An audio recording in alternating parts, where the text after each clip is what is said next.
Hi guys, I wanted to show you how to use our vegetarian hing because it is extremely potent and it's very strong, so you should know how to use it.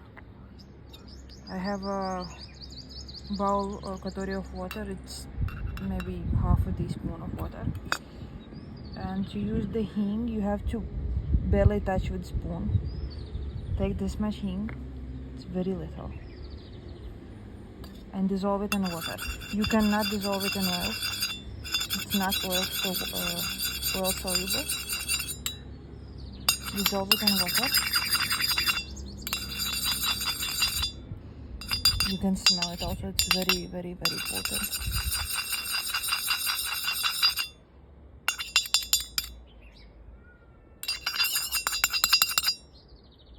That's it. Use this in your cooking, and once more, don't try to dissolve it in oil. It's not gonna happen.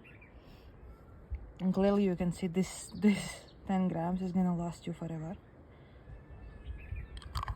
Happy cooking.